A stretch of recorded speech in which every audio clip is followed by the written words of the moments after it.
Hello and welcome to the Dungeon Masters Guildhouse. This is your weekly podcast. No, this is my weekly podcast where I, your host Matthew Whitby, sit down with people all across the tabletop RPG and surrounding space. And this week I'm joined by, dare I say, the legend themselves, Chris Bissette. Hello.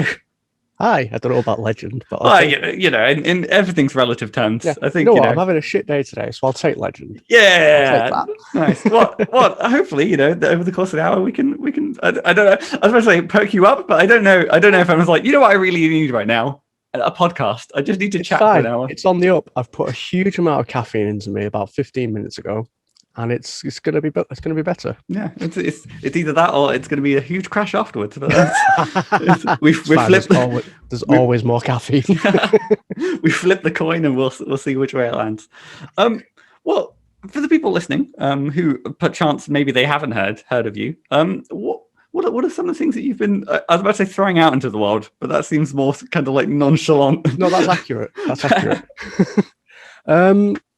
What am I known for? Probably, God, I'm a very good podcast guest. I don't even know things about myself. Probably best known for The Wretched, which is my solo journaling RPG that I released about this time last year when I was it was lockdown, and we'll leave it at that. Yeah. And I wrote a game about dying alone in space that resonated with a lot of people for reasons. And that's probably what I'm best known for. And I've just done a Kickstarter for a Merkborg adventure called Treasures of the Troll King that went really well.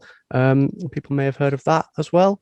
And I guess with this being the DM's Guild house, people may know me from back in the day on the DM's Guild as well. I don't really do much stuff there anymore, but it's all still available. So you may have picked up Breaker of Chains or Bulletstorm at some point. So I guess kind of the first question. So prior to kind of the Wretched event, how long ago did you start like putting together like tabletop RPG content? So I guess like professionally and publicly, I started in 2016 when I started my website, Loot the Room, and I started doing DM's Guild stuff. But I've been doing it for Jesus. The first time I ever tried to sell anything was when I was 18, which was 17 years ago. I used to go around like dragon meet and conventions in the UK with little zines that I'd made in my room at uni, trying to flog them to people, but not in any official capacity because I couldn't actually afford to get into dragon meet, and I definitely couldn't afford to be an exhibitor. So I used to just lurk outside on the pavement being like, do you want to buy a zine?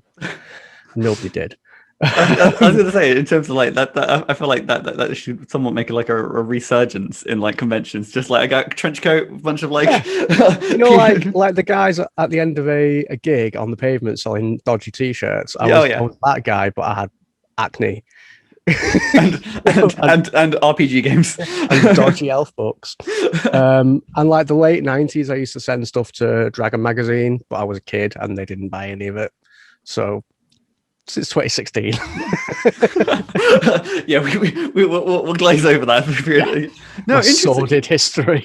So then I guess so it's kind of been kind of putting together and kind of creating tabletop RPG content has kind of been like a big chunk of your life. And I don't know, that's not too much of an assumption to say, or just no, it's accurate. Yeah. Like I started playing tabletop games in the 1994. And like I've always known since I was a kid that I wanted to be a writer. So like I've always written fiction, and I've always tried to make a career at fiction and not done particularly well, even though I think I'm quite a good fiction writer, but editors don't want to buy my stuff. So whatever. But I was always playing tabletop games at the same time, and you just you end up writing for what you do, don't you? So yeah, so I've always been writing tabletop stuff, and it's the past few years that I've kind of really focused on it and said, I can do this, I can make a living out of this, and it's going okay. Yeah, I think the I guess the problem with, I suppose, the fiction market is it is exceedingly kind of saturated, and I think that trend has only kind of gotten worse over time. Yeah, and part of it is like the good magazines, like especially in sci-fi and spec fic, like your Asimovs and your Clark's Worlds and things like that.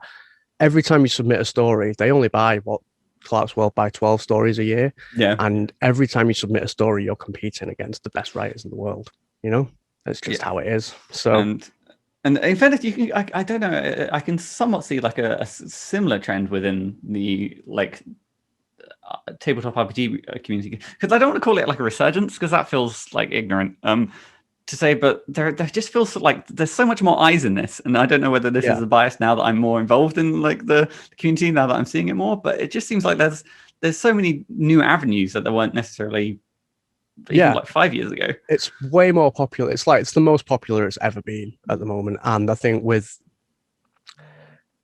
fiction, there was always, when I was trying to make a career in fiction, there was always quite a big stigma against self-publishing, which I think has gone away now or is going away. But that's never been the case with role-playing games. You know, there's a very long history of zines and like fanzines and self-published stuff. I mean, D&D originally was self-published, wasn't it? So that is in the history of the hobby. And I think the past few years, as well as things like, you know, your Critical Roles and your 5th edition raising the profile globally, you've also got much easier access to printing through things like Mixam, and much easier access to distribution. Like, it's, you know, anyone can put up a blog and publish stuff. And so like I think traditional gates. Yeah, I think that is like the kind of distribution of PDFs. Yeah. It's and before it was a case of like people are like, oh, I don't want to just buy a PDF, but now it's a case of like, oh yeah, dude, PDF, that's kind of all I need. You know, no one. And I mean, I still don't really buy anything that I can't get in print because I really struggle to read off screens. Oh yeah, and you know, my ADHD is awful, so if I don't physically have something in front of me, it might as well not exist. I mean, also there is something to say about like, you know, a tangible book. And particularly when it comes to like, especially with your own writing, it's so nice when you see stuff in print. Just holding that stuff. It's like I don't know. It's a case of like this. It just feels good. You can't. Yeah, I don't know what it is about print that lends a sense of like legitimacy to things. I'm not saying that things that aren't in print are not legitimate. No. Don't at me.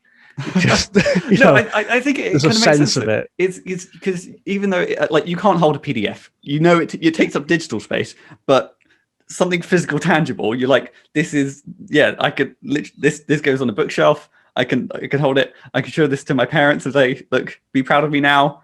I'm not afraid. Look at me. That's a big part of it. But yeah, I don't know. Maybe that's like a layover of, you know, just the way things kind of were in the past. I don't know. Who knows? Who knows? But then, so one thing that's kind of fascinated me about some of your like standalone games in particular is I guess your use of I don't know, like if mechanics would be the right way to phrase it, but the Wretched kind of used. Can I say Jenga? You can say Jenga, yeah. I don't know if it's a case of like tumbling tower or like what. Yeah, I think Jenga is the Hasbro version, isn't it? Yeah, that's what. I would like people to keep calling it Jenga because then you get into a Velcro sellotape situation with a trademark. I mean, Hasbro is fine by me. But I mean, it's such like an innovative way to kind of look at arguably like an existing game and to give it kind of like both flavor and additional kind of mechanical support to kind of shape the whole kind of meaning behind it. I mean, how I guess with the Wretched in particular, was the Jenga like tower in there from the start, or was it more of... No. So the original pitch for the Wretched, which was like what I told myself I wanted to write, was I wanted to write a game that felt like listening to a John Carpenter soundtrack, because I'd just been on a big John Carpenter binge and I've been watching like The Thing and Escape from New York and the whole Apocalypse trilogy, and I wanted something that felt visceral and tense. And then I started writing the game about being trapped alone on a spaceship, and I knew it was going to be a solo journaling game because I wanted the audio logs, because I'd just watched The Thing, and at some point Kurt Russell talks into a microphone and I was like, there's a game in that. And I wanted something to create a sense of both rising tension and a sense of inevitability. Like I wanted you to, even without the rules explicitly saying you are going to die, I wanted you to know that was going to happen. And I'd played a lot of Dread and I'd played a lot of Starcrossed, and they both use Jenga towers. And like a lot of people during the Wretched Jam came up with ways to simulate the probability of a Jenga tower through dice and other mechanics. Nothing matches the feeling when you try and grab a block from a Jenga tower and it wobbles and you get that feeling in your gut like, can I swear on this? No, dude, go nuts. You get that, oh, fuck, it's about to fall down, it's game over, oh no, and then it stops and it wobbles and it goes still and it hasn't fallen and you get that relief washes over you. And like, I've come up with ways to replicate something like that with dice, but just stacking up a Jenga tower and going, cool, go for it. Yeah. So visceral. Because it's also like almost like it's like a staggering feeling, because once you've kind of hit that first moment of like you've seen it wobble, every like further piece is like, well, I now know that there is a high chance. Yeah, it's like it's what's the line from Alien? Game over, man. Game over. Like, you know it's coming. Like, but you know, I think again, especially for like the sort of tone that you were kind of going for, it's, I don't know, it's just, it feels like that kind of perfect. The mechanics is the message in a way. Yeah, that it was, kind of. I got very lucky that the mechanics perfectly matched the theme, which also perfectly matched the way everybody was feeling at the time. Yeah. You know? So would you say that this was like, I don't know, like I guess I was about to say, I don't know, I think I was just about to try and segue or like crowbar the term zeitgeist into the but it's like, I don't know, like the right place, right time. Yeah, 100%. It was lightning in a bottle. The last year, solo games in particular have had a really big, I don't want to say resurgence because that makes it sound like they were popular before and then fell away. Solo games have become really popular for obvious reasons. Like, people have been sat on their own around the world in the houses with very little to do for a lot of people. And I think I happened to write a solo game that was thematically relevant to what a lot of people were feeling at a time when solo games were beginning to gather some momentum, and I just got caught up in the wave of that, and I'm very, very lucky that happened. No, I was going to say, one thing I kind of love about it, though, is the fact that even though you kind of define it as like lightning kind of being caught in a bowl, is the fact that you kind of pushed it forward into turn around like Wretched Jam, and to be like, not only is, you know, I created this kind of thing, but you invite people to kind of, I don't know, get involved and kind of share in the kind of positive way that you had going. Yeah, I can't take all the credit for that. That was my good friend Matt Sanders, who I've worked with a lot. Yeah. We have like a ongoing Twitter message that I think we've spoken to each other every day for about the past 4 years or something like that. Yeah.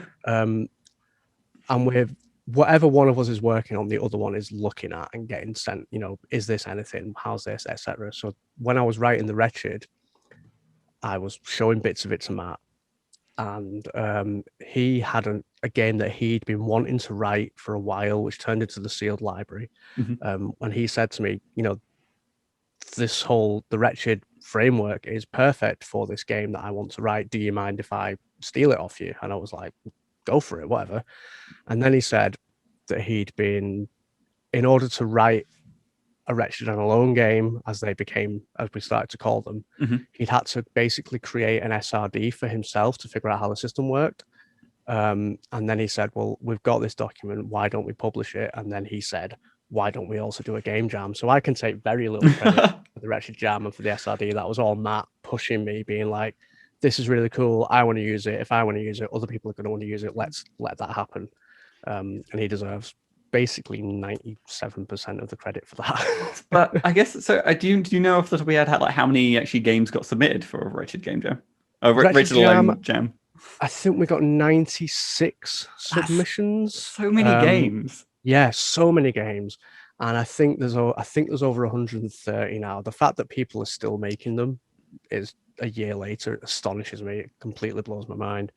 And it's to the point now where I will see on Twitter, people will ask for solo game recommendations, and people will recommend 8 Wretched and Alone games, and not one of them is a game that I wrote. And on the one hand, that sucks.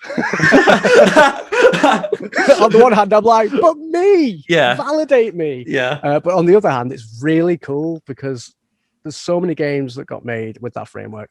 It's a very, very easy system to write for. And we got so many people making games for it who had never made a game before. And that's something I'm really proud of, that like people saw it and went, yeah, I could write something for that. And it wasn't, I'm really invested in getting more people making games. Yeah. And the fact that somehow we achieved that makes me really, something I'm really proud of. And so I guess to kind of bounce off that slightly away from the Wretched slightly and talking about just, working with kind of systems, it seems like you've taken a liking to the Morkborg, Yeah. which is the best thing to say. I think they nailed it with like, what are we going to call the system? Morkborg? Yeah. But yeah, I guess to say, what have you kind of like in your journey of like, okay, well, not only have you created your own, essentially your own SRD, you've obviously working with the DMsGuild before and Morkborg now. How do you find the Morkborg SRD? They don't really have an SRD as such, but it's such a rules light system that you don't really need one, to be honest. In the same way that like, I don't know how many people look at obviously 5th edition is much more complex than Morkborg, but I don't know how many people writing on the DMsGuild ever look at the SRD, because you just write something for the game that you're playing. Yeah. You sort of know it works. The license for Morkborg is great because it literally just says, just say that you are not affiliated with us and you can do what you want. Nice. And it's another, like, the community around Morkborg is great. And so I had already decided at the beginning of this year that I wanted to write more content for systems rather than systems themselves. I spent most of last year writing new games, and I wanted to get back to writing like adventures and classes and things like that. So I'm slightly curious then, was it more the case of like you just, was it the case that you just kind of wanted to just kind of focus more on the writing side of things, or is it a case of like, I've satisfied my mechanical side that... A little of both, and also that like the more games I learn and play and get into, the more I take a step back and I'm like, do we need more games? I mean, I'm not saying don't make more games, because I'm going to continue to write original games, but I think we talk a lot about how to make indie RPGs thrive, and I think one of the ways to do that is to support them with additional content. And so I wanted to start doing that anyway. And then the Morkborg third-party license came out, and I was like, cool, I really like the game, I really like the aesthetic. Why don't I write something for it? And yeah, the community is great as well. And they've done that thing as well, where there are a lot of people within the Morkborg community writing things for the first time. And I think that's, especially with a more traditional game like Morkborg, I think it's really important that people cut their design teeth on a game that isn't D&D. It's just amazing. Yeah, because I think it definitely helps. It's the case of just being able to kind of, I guess, diversify your understanding of tabletop games. And because even if you are just like, you do kind of want to return to, well, I mean, you yourself have recently released a D&D adventure and stuff like that. Yes. Coming at it with, again, a new perspective of what other games have done, and it's diversity. It kind of, in most senses and stuff like that, it can only kind of improve to kind of have as many different kind of perspectives on things. Yeah, like the Wretched wouldn't exist if I hadn't played Dread, if I hadn't played The Quiet Year, if I hadn't got into a lot of solo journaling games like James Chips the Adventurer. If I hadn't been playing those other games, I would never have written that game. It's just one of those things. Like, art is always a conversation with both like what's going on in the world and with other art. You can't. I don't believe you can fully engage in that conversation if you don't expose yourself to other parts of it. So pretentious thing I've ever no, said. I'm 100% with you. I guess it's the case of like, the kind of, I mean, if your understanding of a topic is literally only kind of through one lens, then any kind of conversation you had will be just a little, stunted. This is what, you see a lot of people, especially people who've got into games in the past couple of years, they've only ever played 5th edition, and they've got this idea of a game they want to play, and their only frame of reference is to hack 5th edition to do it. Mm. And obviously, Wizards encourage people to be like, yeah, D&D can do anything. Yeah.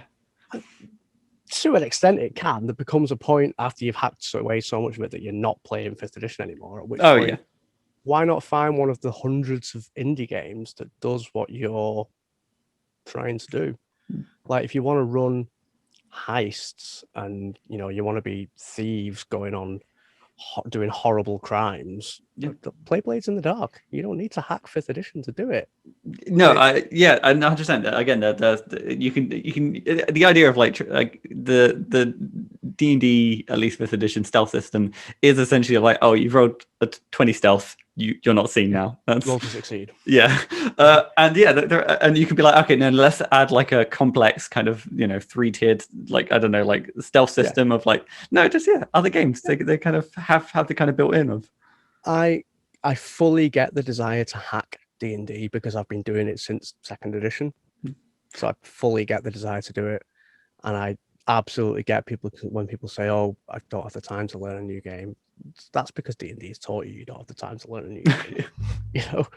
And I get that you might have invested like thousands of pounds into your D&D books, because what you can't see behind me down here are the thousands of pounds worth of D&D books I've collected over the past 20 odd years. So I totally get it. The Wizards of the Coast, they've definitely somehow they've the sunk cost fallacy is they've kind of invested it within their model. Well, and you know, fair play. Yeah. You know what? I shit on D&D a lot. I like 5th edition. 5th edition brought me back to the hobby, but it's not. Just play other games. Just play one other game. No, I mean, no, that's exactly the game. I mean, like, you know, I think I'm in a similar boat of like where I come from. Like, geez, there's no way to say as a games academic, which is the most pretentious combination of words. Of like, oh yeah, no, I study video games. It's like, yeah, most people play them, so I don't know. I think I was kind of I benefited a good amount from coming from other games before kind of getting fully invested within kind of D&D. And yeah, I like the system. I run it and stuff like that. But it's kind of nice to go, you know what? Sometimes let's go for like a little different. As you know, sometimes I want to play Honey Heist. Yeah. So to kind of bring it around to an earlier point, then. So this year you kind of want to focus on creating content for other systems, then. Yes. How have you? Sorry, go on. No, I was going to say, how have you kind of found that kind of, you know, that process of finding systems to write content for? I haven't had much chance to this year. I've had much less time to do creative work this year than I did last year, because like I was never furloughed or anything, but my workload at work died last year. So I had a lot of time to sit at my desk on the clock and write things. And this year it's been back to normal. So I haven't had much chance to write things, which I hate. And my last Patreon game, I was doing a game every month for Patreon. Yeah. And in January, I started writing a game called Dice Souls, which was inspired by me finally getting good at Dark Souls. Well, you can do that? I thought people just tell you perpetually to get good, and you never do. I got good at it. And then I got good at it, and then I got bored of it. It wasn't a challenge anymore. Yeah, I got too good. Yeah, I got too good. So I wrote a tabletop. I started to write a tabletop game based on it. And then I had 3 weeks off in January, and then I had to go back to work, and I still haven't finished writing Dice Souls. So my dreams of doing lots of content have died. But I want to get back to it. I want to do some Brindlewood Bay stuff. I want to do more Morkborg stuff. I might even do some more 5th edition stuff. Yeah. I was going to say, I suppose that kind of lends itself, because like, I mean, it somewhat goes without saying that developing a tabletop RPG game is probably more work than necessarily writing for an existing system. It can be. It's a different kind of work. Because I guess the kind of, obviously the scope of the game can change significantly and stuff like that. But with at least with working with existing systems, you still kind of have this, you have the foundations of like, at bare minimum, the game works. It's an existing game, I know. Whereas if you're making your own game, you're just like, is this fun? Yeah. I don't know if until I'm like someone's playing it, I don't know if it's fun or if it kind of like people can understand the system. Absolutely, yeah. It can be really tough, especially when you're doing them for some reason monthly, where I'm going to write an entirely new game every single month. You don't have time to play test them, but you just got to hope. I like I said, I'm a huge I was about to say proprietor. I don't know if that's right. I really support the idea of design challenges, like Yes. game jams, like weekly like design exercises, or like monthly games, because I think a combination of like constrained and almost forced creativity, can be good to kind of, I don't know, keep you keep the burnout away. I don't know. Keep it at bay. Just Keep it at bay. Further into the future. I feel like it's like the equivalent of like eating an apple a day, keep the dentist away. Where you realistically, there's more stuff you need to do, but on the surface level, it sounds like a good way to live. Yeah, it works really well for me because, like I said, my ADHD, I need to constantly have new things. Basically, I need a constant dopamine hit, or I can't function. So having a very short development window and a very specific task and being like, nailed it, is the only way I can function. The second I push a deadline back 6 months, like I have done with Dice Souls, I just stop. It's a case of like the guillotine is no longer looming overhead, so you're just like, I'm fine. So I need to set artificial deadlines for myself that I then completely ignore until they're right on top of me. So I guess an interesting kind of dynamic of just having like a design challenge kind of self-imposed. But how do you find kind of navigating that with Patreon and knowing that there are patrons on the kind of really freeing. I tried Patreon once before when I was doing Loot the Room, and I had it on. So Patreon's got two settings. People can pay monthly or they can pay per thing, and I originally had it for the blog, and it was pay monthly, and that was so much stress and pressure to put something out constantly because I didn't want people to be paying for things and not getting them. And when I started it up last year, it was very much with the mindset that Patreon's not going to be, I'm not making things for Patreon. It's there for people to pay me if they want for the things I'm already doing. So I got it set to per thing with the idea that I would potentially release at most I would put out a game a month. And I managed to stick to that for about 6 months until I had to go back to work. Which I get six games, 6 months is pretty like good pace. Yeah, I was quite happy with it. The problem I have is like you said, scope creep. I'm incapable, like people like Ursidice, who I'm a patron of, who writes a 1-page, 2-page game every month and does them really well. Consistently puts out a game a month every month. And like someone like Adam Vass, again, really good at putting out, has been doing, I think, has just hit their 4-year anniversary on Patreon of a game a month every month for 4 years. But they are both very good at keeping it within scope, and I haven't learned that skill yet. I must admit, like I think like on paper, if you're just like, okay, I'm going to make a game in a month, I'm like, okay, that sounds feasible. What's the fat? I'm going to base it off Dark Souls. I'm like, okay, that gets a little bit bigger. I definitely bit off more. Like the annoying thing with Dice Souls is that the core system is there, and I've put out a quick start, and people are playing it. Ironically, what's holding me up is writing actual content for it. The irony that I want to pivot away from making games to making content, and I've got the game and I haven't managed to write the content yet is lost on me. Listen, it's always different in the case of like, I'm supporting other people's systems. That takes the priority. My own, that's fine. It doesn't. I can add to that whenever. It's it'll get done. I've given myself till the end of June, so I've got another week to get it finished. Nice. So then, I guess to kind of okay. So if we were to take if you were to continue doing a game a month, come July, you've got a game that you need to create. Where do your ideas come from? Where do they start? Oof, that's a big question. Honestly, it varies from project to project. So like the Wretched was like, I want to write a game that feels like playing a John Carpenter soundtrack. The Hunted, which was a Patreon game I put out end of last year, was a combination of I really love folk horror, so I've been watching a lot of folk horror stuff like Blair Witch Project and The Ritual and Apostle and things like that. And I'd played Escape from Dino Island, which is a PBTA game where you basically play Jurassic Park. Yep. And it's got this really cool move in it called Tell a Story, where anytime you make one of your moves, you tell a story, and that informs the fiction of the world. Mm-hmm. And I read it, and it like just that one mechanic made me go, how can we use that? How can I steal that and do something interesting with it? And that like smashed itself together in my head with folk horror, which is all about storytelling. And like, what's scary about a monster is the stories we tell about it, right? So that became the genesis of that game was literally reading another game and going, I want to use that mechanic to do this thing that it wasn't designed to do. How can we do that? And then the game that I'm supposed to be writing after Dice Souls is called Furlock Holmes. And that's all I know about it.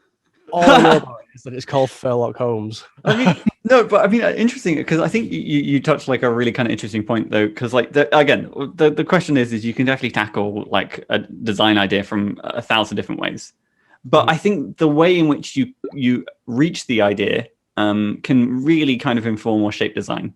Yeah. So it was a case of like with the John Carpenter thing, you're like, okay, I have this emotion or like this feeling I want to try and encapsulate in a game. And that way you're kind of working with the emotion at the core of the experience. Yep. With the tell a story thing, it's a case of like, well, there's this cool mechanic. What can I sort of do with it? And you kind of then reverse engineer the mechanic into like what sort of thematic dressing. And sometimes it's a pun. Exactly. So like the challenge with Dice Souls was like, okay, I want to replicate Dark Souls on the tabletop. What's unique about Dark Souls? Well, what the key to Dark Souls is that you die and retry over and over again. And you get good. So what is hard eventually becomes easier and easier as you learn it. And other people have tried to recreate this on tabletop. Deep Anyways, Beyond the Rift does this in sort of like a Metroidvania kind of way. But the way D does it is they say, cool, you failed. Tell us how you succeed the next time, and then we skip past it. And I explicitly wanted the experience of knowing this game is going to make you get good. Like, I'm going to make you beat your head against the same experience over and over again. So how do we make that fun and not boring and repetitive on the tabletop? And so I had to build a system to do that. Was it a case of like, I imagine on like a surface level that some of it is trying to get around the probability? Because again, if it dice rolls, I imagine that there is probably one or two dice. There are many dice. Dude, this is top tier journalism, right?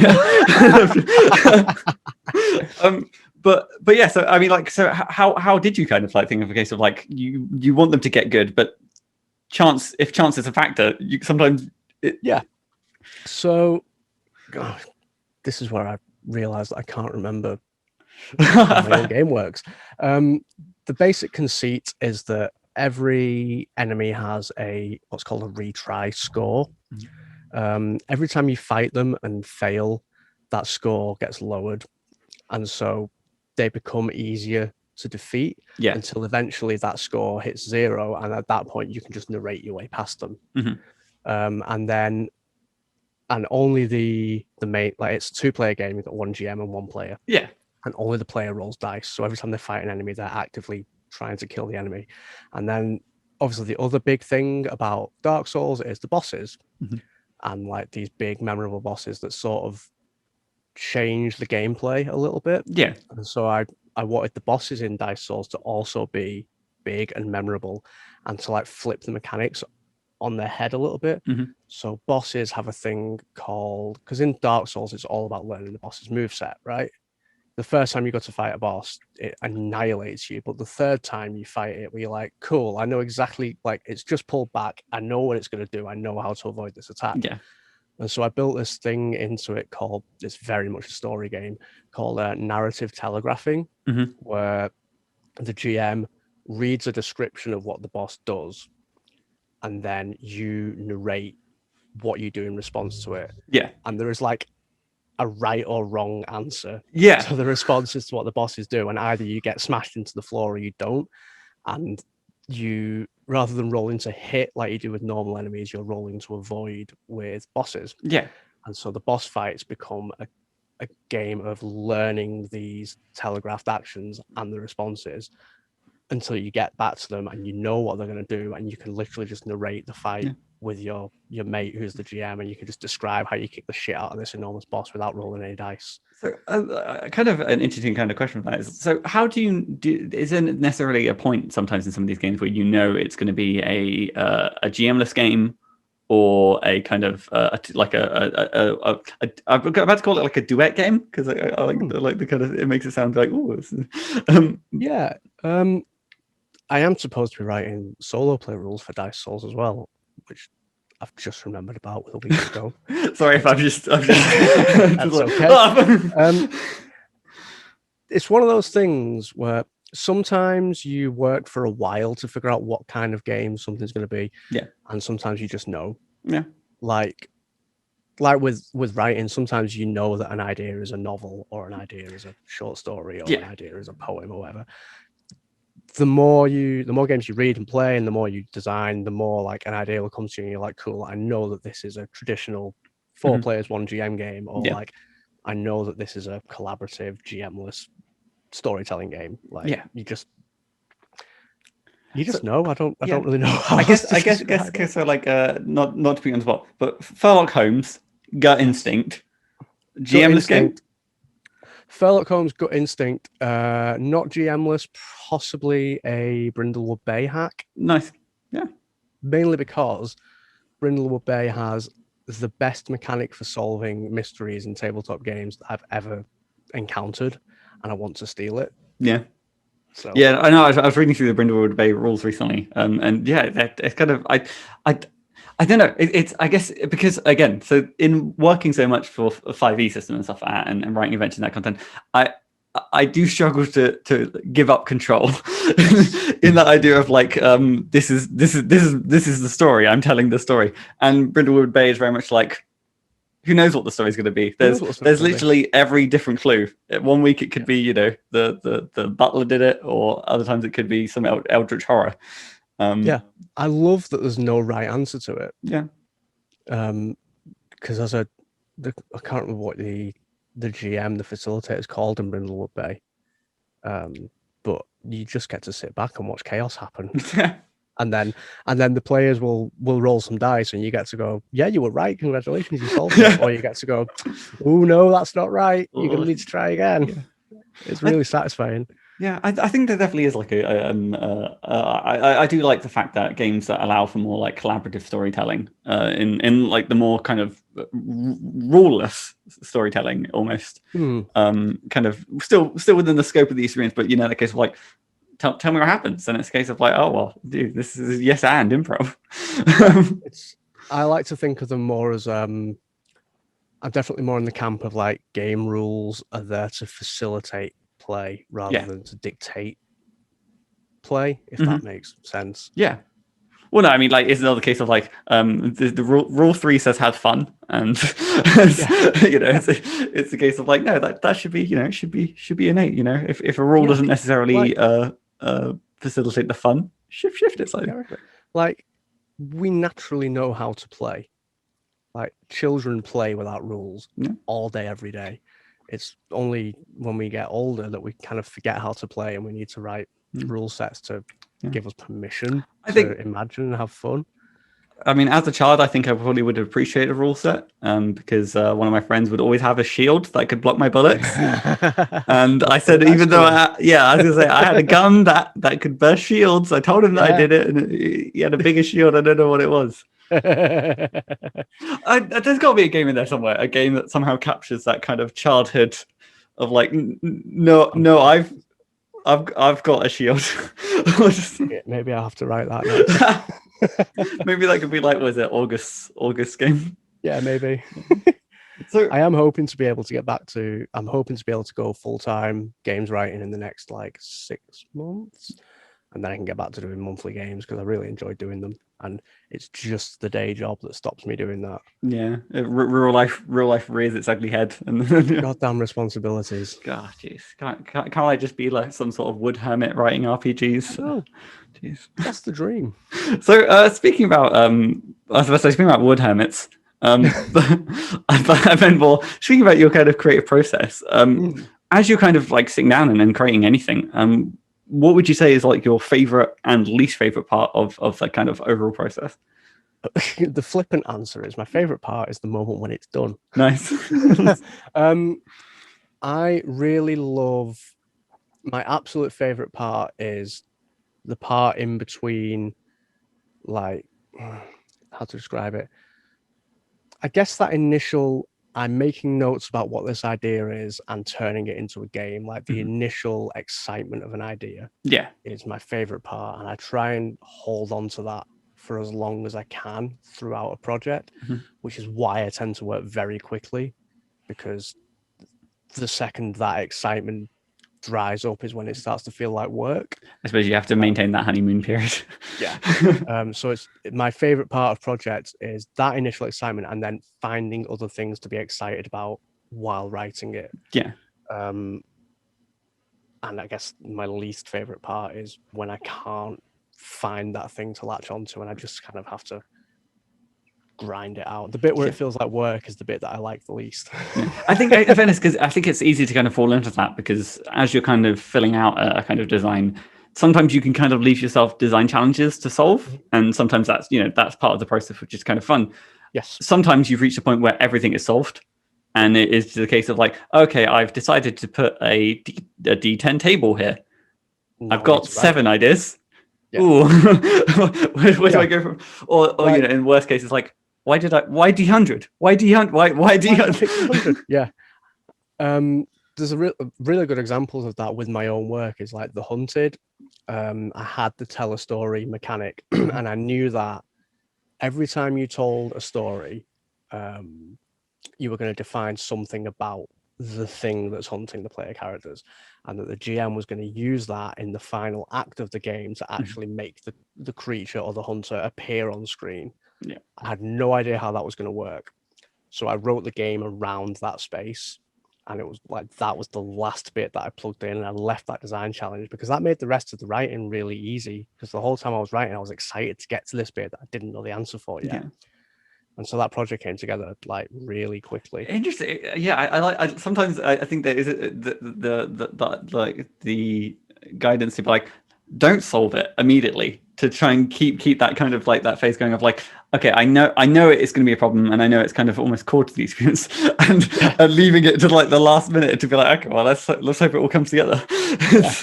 Yeah, and it worked. Thankfully, worked really well. Yeah. Whereas like with Dice Souls, I've solved all the problems, and now I literally just have to write all the different areas of the game that you're going to explore, and that's fun, but it's not satisfying in the same way. That's very much like, cool, you've got a list of 60 locations, write them. Yeah, I think there is that kind of case of like, particularly with like again, like supplement or adventure-esque content. It is the case of like, you do have to be not prescriptive, but you now know that this is going to be in front of a GM or a player and stuff like that, and you kind of need to give them the most amount of tools. I mean, with some games it's easier, because again, with like Brindlewood Bay, you're just like, okay, well, here's a series of clues and interesting people to meet. Other systems, it, like you said, it's like Dark Souls. You need the like expansive, like, I don't know, giant, weird, very tall, gothic-y cathedral thing. Like, you could be lazy and be like, here is a room and it has 4 skeletons in it, and you could do that 60 times, but like, it's lazy and it's not fun. Yeah. So and especially with games that kind of, again, because that's what you kind of want, is you kind of sometimes want there to be like an inherent replayability. Yes. And one way you get around that is with many different possibilities. And I also I firmly believe that like every time you write something, you should write it in such a way that nobody else could have written it like that. Interesting. Everything you write should be uniquely you. Yeah. Or what is the point? Is one of the ways I think about it. So like, it would be easy to to put out something that's kind of just like, yeah, okay, cool, that's Dark Soulsy. It's kind of generic, but who's that for? Yeah. To do that? No, I think I must admit, I think I've come to like a similar thing with like, again, across some of the first stuff that I used to kind of write. It's a case of like, I was just kind of writing for the sake of it. And now I don't really, my style of writing has become more attuned to the way I talk. And because I think it was a big thing of like, I don't need to be ultra serious. And I'm like, even though, again, you may be kind of presenting like a serious situation or whatever in the game and stuff like that, but still there's going to be a human on the other side reading these words. And if I can get like a, like, I'm not thinking they're going to be like rolling on the floor, laughing, crying their eyes out. I just go for the little, and that's what I go for. I'm fairly sure that's why some of my editors hate me, but that's their problem. Yeah. Yeah, no, fair. So then, looking at kind of across everything that you've kind of done, would you say there's a particular design choice that you have made that you're quite fond of or quite proud of? Oh, I should have an immediate answer to that question, shouldn't I? I don't know. I think it is a tough one. It's like picking your favorite child. Yeah. I keep coming back to it, but I'm really, really happy. Like, I'm really proud of The Hunted, and I wish more people were playing it, because I think it's so weird for me to talk about my own work in a very, very praisey. No, but it is a case of like, again, the way you kind of phrased it before is like, this was a design challenge that you tackled. Yeah. And you overcame. I don't know if that's like, yeah. And I had a very clear idea of what I wanted that game to be, and like, often you have a very clear idea of what you want something to be, and when it comes out on the page, you can be happy with it, but it doesn't live up to what you like. It's not what you expected it to be. Yeah. And The Hunted is exactly the game that I intended to make. It does everything that I wanted it to do. It does it in the way I wanted it to work. I think it looks great as well. Well, actually, that's one thing I kind of did want to touch on a little bit, is that the kind of the diverse range of like visuals you kind of have across all your kind of publications and stuff like that. It's all of them are kind of beautiful, and they kind of match the theme. I mean, going from like capturing like the Morkborg style of things, and some of like your pamphlets. Is that? Like, pamphlets, scenes. Yeah, fair. Yes. I've done some pamphlets as well. There you go. That's me. Oh, you there, you kids with your pamphlets. but yeah, and so is it a case of like, because you handle that all yourself, don't you? Yes. For better or worse, I do it all end to end myself. It's one of the ways that I keep myself interested in a project. Like, part of it is you taking on far too much work. Wearing part many of hats. it is being a complete control freak and not being able to let go of something. But it also gives me things I can jump between in a project. So like, if the writing's not working, I can go design a cover, or I can go and work on some layout, or I can write a soundtrack for it or something. But well, I think it is kind of good, because like, particularly in stuff like that, is when you have a whole, like, a complete vision for a game and stuff like that, being able to kind of do all these roles. I mean, because again, you have the image in your head, and again, so sometimes my favorite part is when you kind of commission art to kind of get it back, that kind of matches. But sometimes just being able to do it yourself, you're like, this is literally out of my mind. I can literally see it in front of me. Part of the reason I do it all myself as well is that, like, especially like when I started doing DMsGuild stuff, like, I couldn't afford to commission art. I couldn't afford to pay someone to do layout, and so I not only punching my microphone.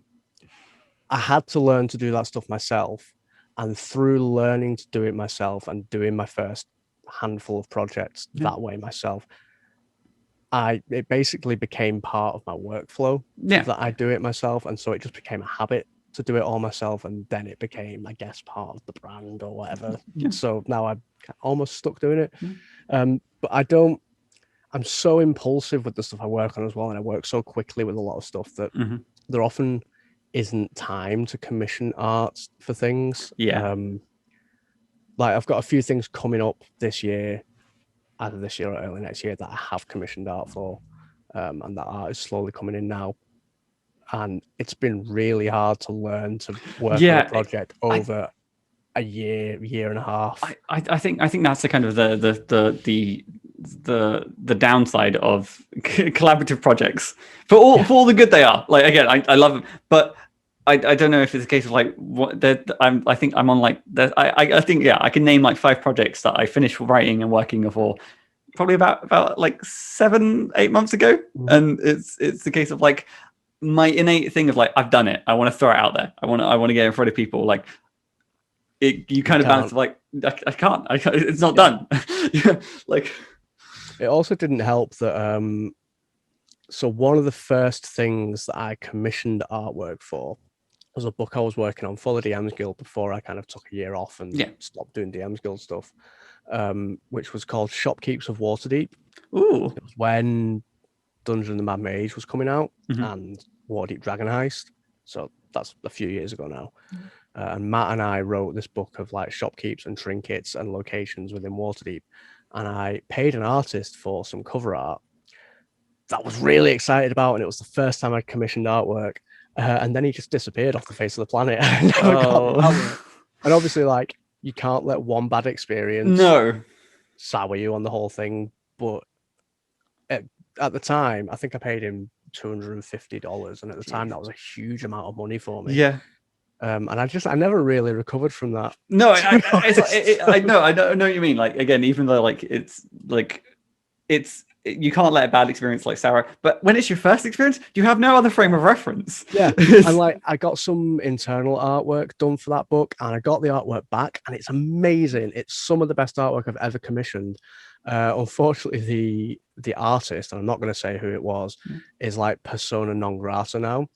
And that happened like quite shortly after I commissioned them, and so I can't use that art for the book either. Yeah.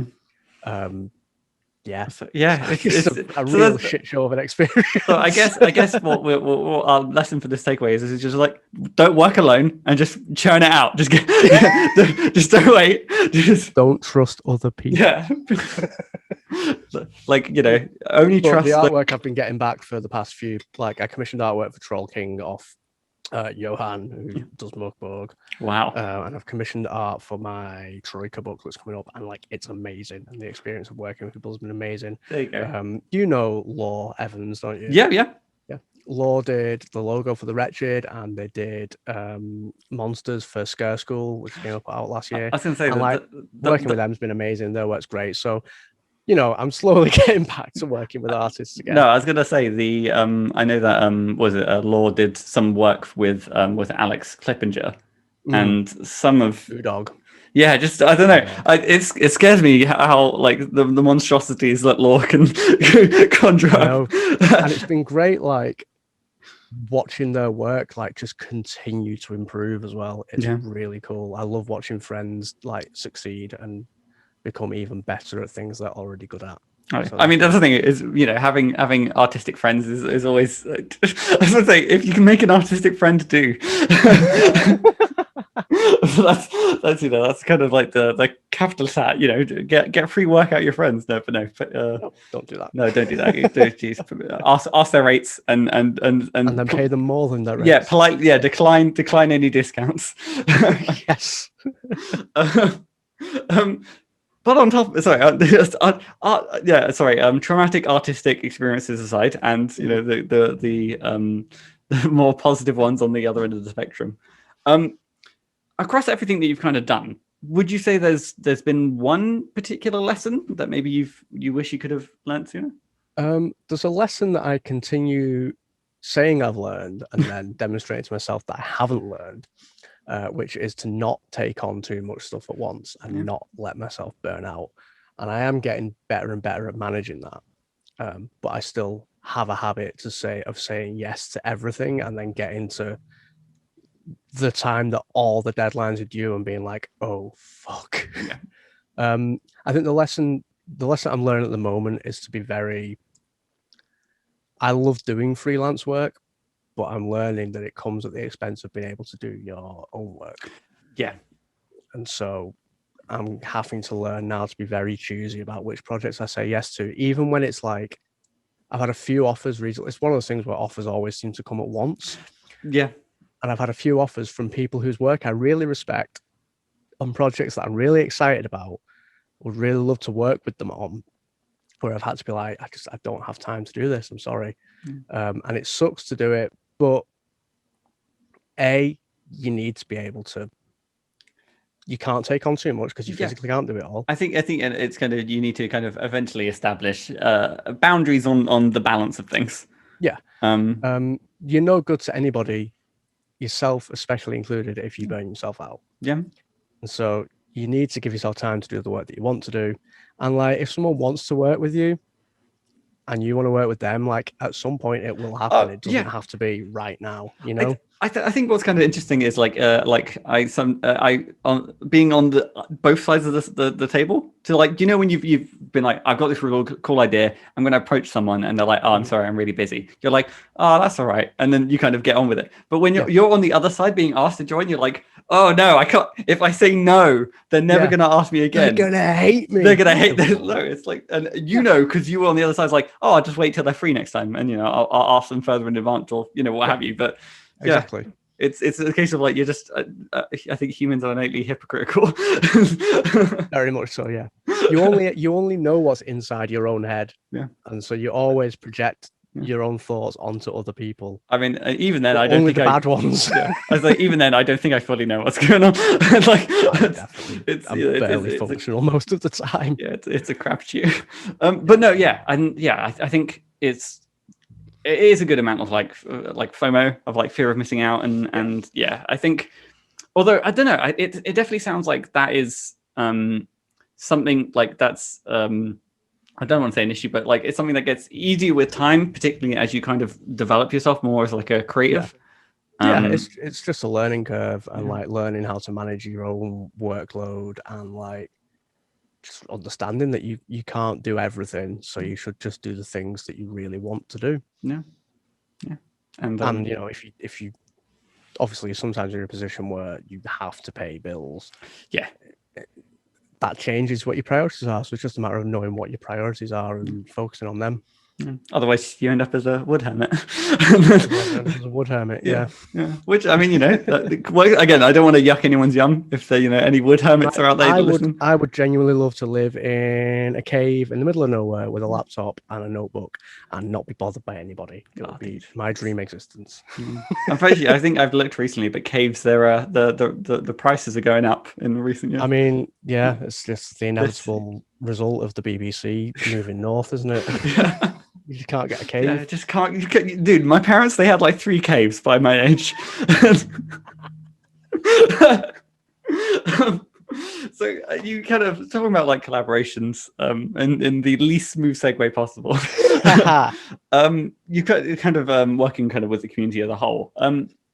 Who would you say are like some of the people in the kind of broader tabletop RPG community that like particularly like, you know, inspires you to keep on tracking? I don't know. I lost steam on my question. So many people. Gabe Hicks is an absolute powerhouse. Always working on something. His work's always good. Like, the man is in demand for very good reason. And I've worked with him on a couple of things, and like, he's an absolute joy to work with. I would love to be as prolific and as successful and as nice a person as Gabe is. And just as much of a force for good in every community he touches. He's incredible. It's not fair when there are people are like trifecta of really talented, really nice, and insanely attractive. It's ridiculous. Who else? At the moment sounds like it's not always going to be true. Got a friend called Spencer Campbell, who publishes games as Gila RPGs. He was one of the first people that did a Wretched game. He was the first person I spoke to on. Oh, fantastic! Apart from Matt, he launched a Kickstarter a few months ago for his game that was based on Warframe, and he posted it to Reddit, to the Warframe community, and like, he ended up having to cancel the Kickstarter within about 6 hours of launching it because he got so much abuse off the Warframe community. Jeez. And I think that would have ended me. I think I would have just been done. But he's kind of reworked that game into something else called Nova, and he's launched that on Kickstarter, and it's like doing numbers. It's doing really well. I mean, and like I have so much respect for his ability to A, he's a very nice man, B, he's a very good game designer, and C, like I couldn't have picked myself up from being an iron will and resolve. Yeah, like I have so much respect for that tenacity and that like fuck you, I'm doing it anyway attitude. Go and support Nova on Kickstarter. It's probably done by the time this goes out. Yeah, I think, but either way, we could throw a link. I mean, was it with Kickstarter now? It's even the case of like was it back a kit and stuff like that? Like even if you miss the campaign, it's never too late to hop in. Yeah. So huge respect for Spencer for being able to get past that, because Jesus Christ, that was horrible. Yeah. Wow. Yeah. I can't imagine that. I mean, thankfully, touch wood, I've not been on any kind of receiving end. That happened, and I was like, shit, I'm writing a game based on Dark Souls. What if the Dark Souls fans come after me? But I don't. I just block them. I must admit, I don't want to make any assumptions, but the Dark Souls community as a whole, it seems like there's probably a good number of good eggs. Right. I think the lesson I've learned from what Spencer had to go through was don't go near Reddit. Yeah, I think there is definitely like with I don't know, fandoms. There's just insidious sides, and they rear their ugly head when people were a mistake. Yeah. Well, I think we can all agree. And but not fandoms of this podcast. You guys are yeah.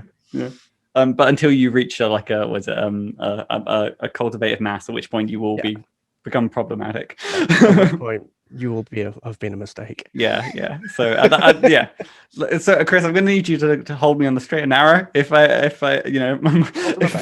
one, I ever get a fandom, and if two, they ever border on, I'm going to need you to cut the cord. And I'll just that's when I'll become note of that, because I will forget. Nice. I'll literally sell everything. I'll go buy a cave, or try to. I'll probably only be able to rent a cave. God. But Chris, with cave renting aside, we've done it. The hour has passed. We've done it. Yeah. But before leaving, I'm kind of interested to kind of hear about one, what is some of the stuff you're currently working on? And two, probably for the people listening, more importantly, where's some of the places that they can stay up to date with your comings and goings? Yeah. So by the time this goes out, I will hopefully have released Dice Souls, which means I don't really know what I'll be working on. I have got another Kickstarter coming up this year for a Troika solo adventure game book, very much inspired by fighting fantasy books. Nice. So that's going to be happening. That's called Down in Yongadi. And there might be a Kickstarter pre-launch page for that by the time this goes out. Yeah. I mean, like I said, it'll be the case of like everyone check the description, and what mysteries await you, who knows? Yes. But if you follow me on Twitter at Pangalactic, like the drink from the Hitchhiker's Guide to the Galaxy. That's where that's from. That's where that's from. I am very online. And so I'm painfully online. Even at the weekend, when I was like, I'm taking the weekend off from social media, I still scheduled tweets. I mean, scheduling, that's fine. That's your that's your autopilot. Yeah, I often find myself being like, I'm going to take the day off from Twitter, and then I just scroll it, but I don't interact with anything, and I'm like, this isn't taking a day off. This is just lurking. This is unhealthy. But I have an unhealthy relationship with Twitter, therefore you can find me and the things that I'm working on Twitter. Is this where your fandom to Twitter? Is this where I need to cut your cord? Possibly, yeah. Someone just needs to take my phone away. Well, Chris, this has been a delight. Thank you so much for taking some time out of your day to have this chat. We've been all over the place, but I think it's been fun. Yeah. This has been a typically all over the place Chris Bissette podcast. There you go. This is what you get when you ask me to come on your podcast. And I wouldn't have it any other way. So I've been Matthew Whitby. You can find me at Whitby Writes. I have some things coming out. Maybe I think again the last 7 weeks. I think I've said that. Because I don't know when anything's coming out anymore. I've lost control of my life. Maybe I have some things. Who knows? If 2020 taught us anything, it's that time is meaningless. Time is meaningless. So you know what? Shame on you for expecting anything wrong from me. The people listening, you'll get what you deserve. You know, There is a pandemic happening, people. Have some there is. patience. Yeah. But my very last question for this podcast, Chris, how do we end it? Just silence, I think.